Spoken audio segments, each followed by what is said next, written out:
You are lying in your bed. The dull whirling sound of your air conditioner is the only thing separating you from total silence. You know that particular silence that is so heavy and so thick it's almost the equivalent of a loud noise itself. The kind of silence where you can hear a pin drop 3 rooms away. The kind of silence that fills your ears with the sound of your own heartbeat as your ear pressed against your pillow. That kind of silence. The dull whirling is the only noise you can hear, a noise that typically goes unnoticed, till the only noise present. It's comforting, whether you realize it or not, a sort of white noise. But suddenly, your room is back at the temperature specified on the thermostat, and the whirling comes to a stop, as the vents make a dull clang. To your misfortune, you are not yet asleep, and silence sets in.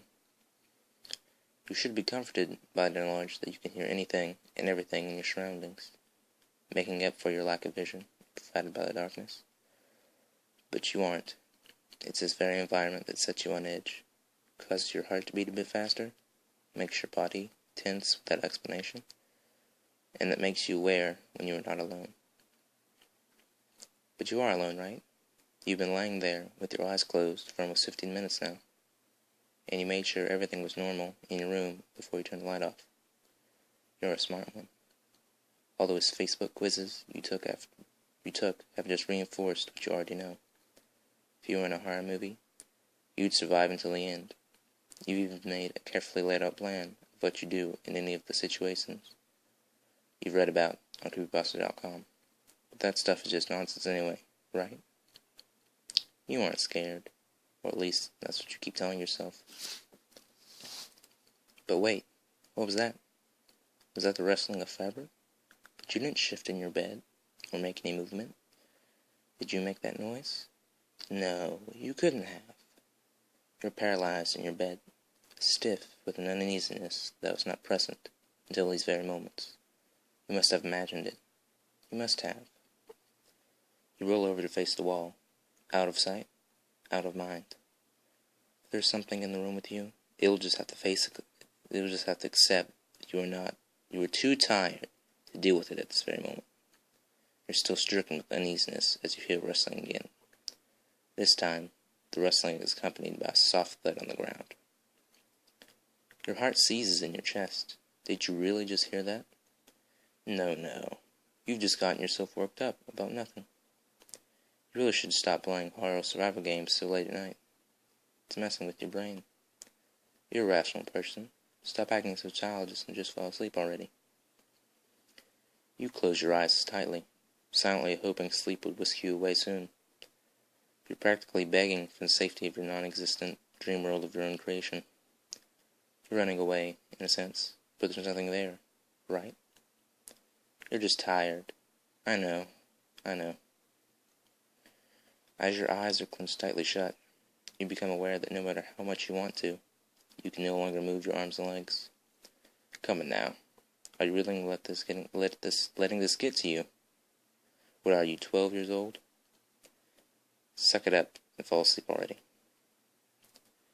Now more tense than ever. That unnerving sound echoes across the room again. The rustling of fabric, followed by a soft thud on the ground. Unwittingly, you're holding your breath now, eyes shut as tightly as possible. You have a childish urge to pull a blanket over your head. You're imagining it all. It's all in your head. I thought you were better than this. Your heart is pounding loudly in your ears now, but not loudly enough to drown out the now repetitive sound approaching from across the room. What's that rustling? Maybe you left some paper on the ground. It has to be it. And that thumping? Probably the cat or dog or something.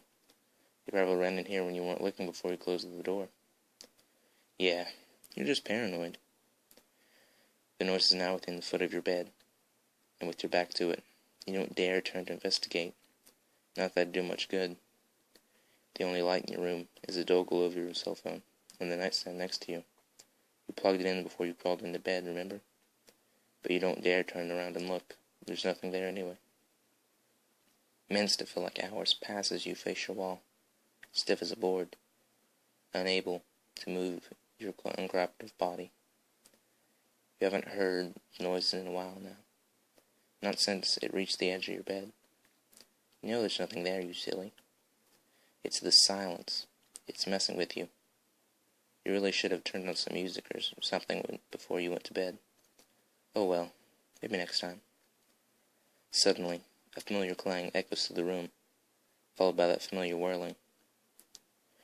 You exhale deeply, your body relaxing as you're flooded with relief. Thank God that's over. Now you can finally sleep in peace. That silence is really getting to you.